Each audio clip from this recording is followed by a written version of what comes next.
আন্তর্জাতিক সংবাদে সবাইকে স্বাগত। সুপ্রিয় দর্শক শ্রোতা, পৃথিবীতে চলছে তৃতীয় বিশ্বযুদ্ধের আনাগোনা। যে কোনো সময় শুরু হতে পারে 10টি রাষ্ট্রে বিশ্বযুদ্ধ। জানিয়ে দেব আমাদের হাতে থাকা সর্বশেষ আন্তর্জাতিক আপডেট বাংলা সংবাদ। শুরুতেই থাকছে সংবাদ শিরোনাম, এরপরে জানাবো বিস্তারিত। আরো একটি মার্কিন ড্রোন ভূপাতিত করেছে হুতি বিদ্রোহীরা। আরো জানিয়ে দিব ইরানে হামলা হলে ইসরায়েলের তেল আবিব হাইফা শহর উড়িয়ে দেওয়ার হুমকি বন্ধ না করলে যুক্তরাষ্ট্রের সাথে পরমাণু চুক্তিতে প্রস্তুত ইরান। রাশিয়ায় উত্তর কোরিয়ার 10,000 সেনা পশ্চিমাদের কপালে চিন্তার ভাঁজ।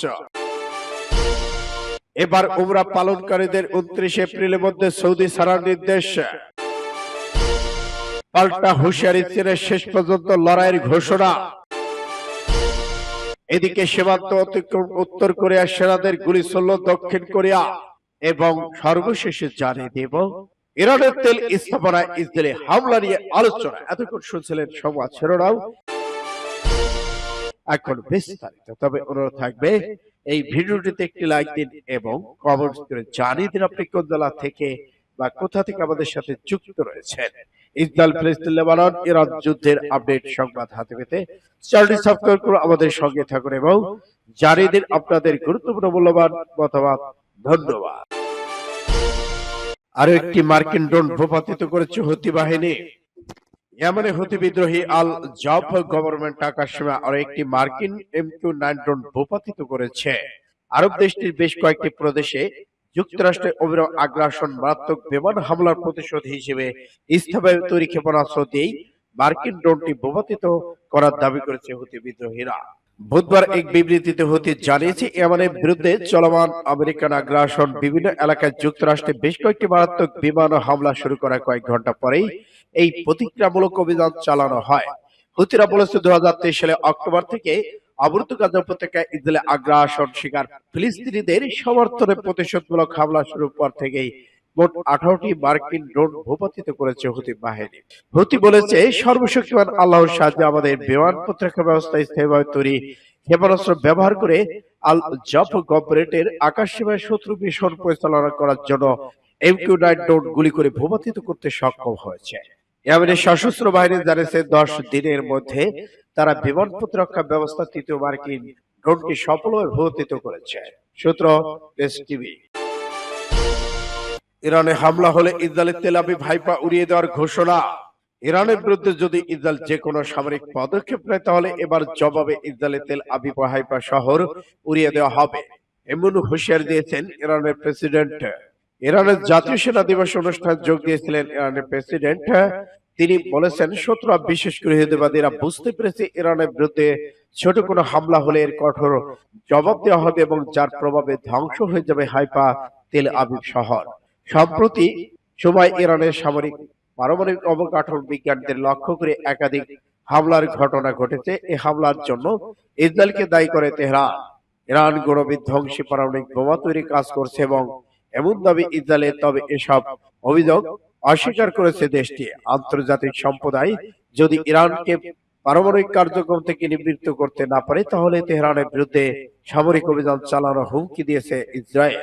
ইসরায়েলি পররাষ্ট্র মন্ত্রী এলি কোহেন ইরানের প্রতি বেইজিং এর যে প্রভাব আছে সেটি ব্যবহার করে যেন তেহরানকে পারমাণবিক কার্যক্রম বন্ধ রাখার ব্যবস্থা করে সেজন্য চীনের প্রতি আহ্বান জানান। না হলে ইরানের বিরুদ্ধে ব্যবস্থা নিতে বাধ্য হবে ইসরায়েল। হুমকি বন্ধ করলে যুক্তরাষ্ট্রের সাথে পরমাণু চুক্তিতে প্রস্তুত ইরান। ইরান তার পারমাণবিক কর্মসূচি নিয়ে যুক্তরাষ্ট্রের সঙ্গে আলোচনায় বসতে প্রস্তুত বলে জানিয়েছেন দেশটির পররাষ্ট্রমন্ত্রী আব্বাস আরাগচি। তবে চুক্তি নিয়ে আলোচনায় বসার পূর্বে রয়েছে কিছু শর্ত। এক প্রতিবেদনে ব্রিটিশ সংবাদ মাধ্যম বিবিসি নিউজ এর তথ্য জানিয়েছে। প্রতিবেদনে বলা হয়, আগামী শনিবার যুক্তরাষ্ট্রের সঙ্গে আলোচনায় বসার জন্য প্রস্তুত রয়েছে ইরান বলে জানিয়েছেন আব্বাস আরাগচি। তবে সেক্ষেত্রে শর্ত হচ্ছে মার্কিন প্রেসিডেন্ট ডোনাল্ড ট্রাম্পকে প্রথমে সামরিক হুমকি বন্ধ করতে হবে, এরপরে পারমাণবিক চুক্তি সইয়ের বিষয়ে আলোচনা শুরু হতে পারে। আরাগচি বলেন, আমরা কূটনৈতিক সমাধানে বিশ্বাসী, কিন্তু যুক্তরাষ্ট্র যদি আমাদের বিরুদ্ধে সামরিক হুমকি দিতে থাকে তাহলে আলোচনা অর্থহীন হয়ে পড়বে। 2015 সালে স্বাক্ষরিত joint comprehensive plan of action থেকে যুক্তরাষ্ট্র একতরফাভাবে বেরিয়ে গেলে এই চুক্তি ভেঙে পড়ে। ইরান তখন থেকে ধাপে ধাপে তার পরমাণু কর্মসূচি বাড়িয়েছে। তবে সাম্প্রতিক ইউরোপীয় ইউনিয়ন অন্যান্য শক্তিগুলো মধ্যস্থতা আলোচনা পুনরায় শুরু হতে পারে বলে আশা করা হচ্ছিল। এ প্রসঙ্গে মার্কিন পররাষ্ট্র দপ্তরে এখনো কোনো প্রতিক্রিয়া জানায়নি। তবে বিশেষজ্ঞরা বলেছেন এই শর্ত মেনে নেওয়া যুক্তরাষ্ট্রের পক্ষে কঠিন হতে পারে, কারণ ইরানের বিরুদ্ধে তাদের কঠোর নীতি অব্যাহত রয়েছে। রাশিয়া উত্তর কোরিয়ার 10,000 সেনা পশ্চিমাদের কপালে চিন্তার ভাঁজ। রাশিয়ায় আনুমানিক 10,000 সেনা পাঠিয়েছে উত্তর কোরিয়া। এসব সেনাকে প্রশিক্ষণ দিয়ে আগামী কয়েক সপ্তাহের মধ্যে ইউক্রেন এর বিরুদ্ধে যুদ্ধে পাঠানো হবে। মার্কিন প্রতিরক্ষা দপ্তর পেন্টাগন এ দাবি করেছে মঙ্গলবার। কাতার ভিত্তিক সংবাদমাধ্যম আল জাজিরা অনলাইন প্রতিবেদনে তথ্য জানানো হয়েছে। পেন্টাগনের মুখপাত্র সাবরিনা সিং সোমবার বলেছেন, রাশিয়ার উত্তর অঞ্চলে প্রশিক্ষণের জন্য উত্তর কোরিয়ার অন্তত 10,000 সেনা মোতায়েন করা হয়। এর মধ্যে আনুমানিক 3,000 সেনাকে ইউক্রেনের সীমান্তের কাছে পাঠানো হয়েছে। সাবরিনা আরো বলেছেন, ইতিমধ্যে সেনাদের একটি অংশ ইউক্রেনের কাছাকাছি। আমরা উদ্বিগ্ন যে এসব সেনাকে রাশিয়া ইউক্রেনের বিরুদ্ধে যুদ্ধে ব্যবহার করবে। এ নিয়ে দক্ষিণ কোরিয়ার প্রেসিডেন্ট ইউন সুক ইয়েল বলেছেন, উত্তর কোরিয়ার সেনা মোতায়েন আমার দেশের জাতীয় নিরাপত্তা আন্তর্জাতিক সম্প্রদায় উভয়কে হুমকির মুখে ফেলেছে। মঙ্গলবার তিনি রাশিয়া উত্তর কোরিয়া সামরিক সহযোগিতাকে অবৈধ হিসেবে উল্লেখ করেছেন। সোমবার ন্যাটোর মহাসচিব মার্ক রুট বলেছেন, উত্তর কোরিয়া সেনা মোতায়েনে ইউক্রেনের সংঘাত একটি উল্লেখযোগ্য উত্তেজনা বৃদ্ধি এবং রাশিয়া যুদ্ধের একটি বিপজ্জনক সম্প্রসারণ। তবে রাশিয়া সেনা পাঠানো নিয়ে এই পর্যন্ত কোনো মন্তব্য করেনি উত্তর কোরিয়া পররাষ্ট্র মন্ত্রণালয়। উমরা পালনকারীদের 29 এপ্রিলের মধ্যে সৌদি ছাড়ার নির্দেশ। অচিরেই শুরু হবে হজ মৌসুম। এর জন্য এবছর উমরা পালনকারী বিদেশি মুসল্লিদের 29 এপ্রিলের মধ্যে সৌদি আরব ছাড়তে বলেছে দেশটির কর্তৃপক্ষ। গালফ নিউজ সোমবার এক প্রতিবেদন জানিয়েছে, সৌদি আরবের হজ ও উমরা বিষয়ক মন্ত্রণালয় ঘোষণা দিয়েছে বিদেশি উমরা পালনকারীদের সৌদি আরব ছাড়ার শেষ দিন 29 এপ্রিল। হজ মৌসুম শুরুর প্রাক্কালে প্রস্তুতি নেওয়ার সুবিধার্থে সময়সীমা নির্ধারণ করা হয়েছে। এক বিবৃতিতে মন্ত্রণালয় বলেছে, এবছর উমরা পালনকারীদের জন্য সৌদি আরবে প্রবেশের শেষ সময় 13 এপ্রিল। এর পর উমরা পালনের জন্য দেশটি প্রবেশ করা যাবে না। হজ মৌসুম শেষে আবার উমরা পালনকারীদের জন্য সৌদি আরবের দরজা উন্মুক্ত করে দেওয়া হবে। মন্ত্রণালয় বলছে, যেসব উমরা পালনকারী 29 এপ্রিলের পর সৌদি আরবে থেকে যাবেন তাদের ভিসা ধর্মীয় আচার বিষয়ক বিধান লঙ্ঘনকারী হিসেবে বিবেচনা করা হবে। এ ধরনের লঙ্ঘনকারীর বিরুদ্ধে কঠোর ব্যবস্থা নেওয়ার হুঁশিয়ারি দিয়েছে মন্ত্রণালয়।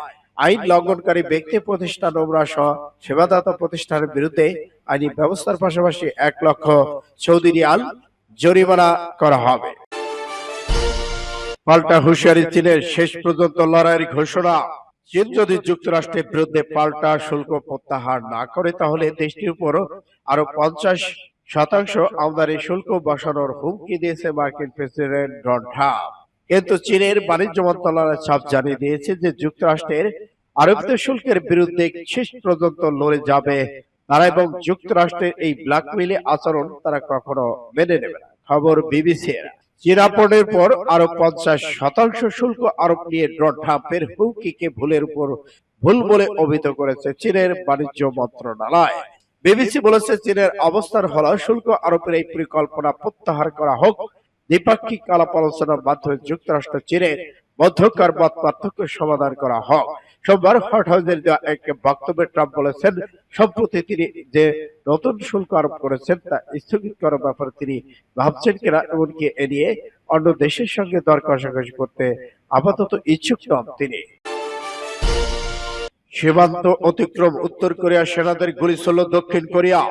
সীমান্ত অতিক্রম করায় উত্তর কোরিয়ার সেনাদের গুলি ছুড়ল দক্ষিণ কোরিয়ার সেনারা।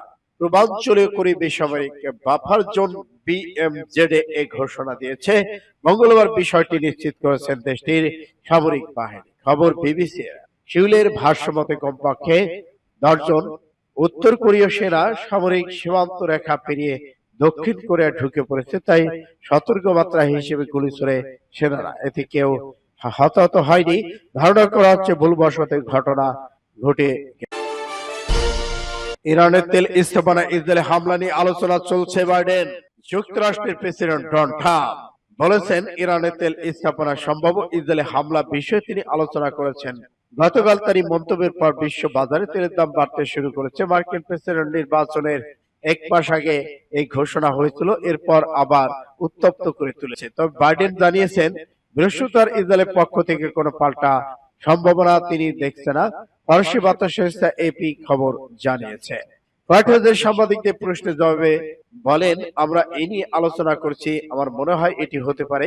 যাই হোক, বাইডেনের এই মন্তব্যের পরপরই তেলের দাম 5% বৃদ্ধি পায়, যা মধ্যপ্রাচ্যের পরিস্থিতি নিয়ে উদ্বেগকে আরো বাড়িয়ে তুলেছে। তেলের দাম এই উৎফলন বাইডেন ভাইস প্রেসিডেন্ট কমলা হ্যারিসের জন্য সমস্যার কারণ হয়ে দাঁড়াতে পারে।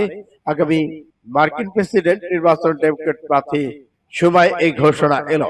ইসরায়েলের পক্ষ থেকে তিনি কোনো তাৎক্ষণিক পদক্ষেপ আশা করছে না। যদি চলমান সংঘাতে ইসরায়েলের প্রধানমন্ত্রী বেনিয়ামিন নেতানিয়াহু মার্কিন প্রেসিডেন্টকে সতর্ক বার্তায় তেমন কোনো কর্ণপাত করছেন না। তিনি লেবানন, ইরান সমর্থিত হিজবুল্লাহ মিলিশিয়াদের বিরুদ্ধে হামলা চালাচ্ছেন। ইরানের উপর পাল্টা হামলার বিষয়ে সাংবাদিকদের প্রশ্নের জবাবে তিনি একথা বলেছেন।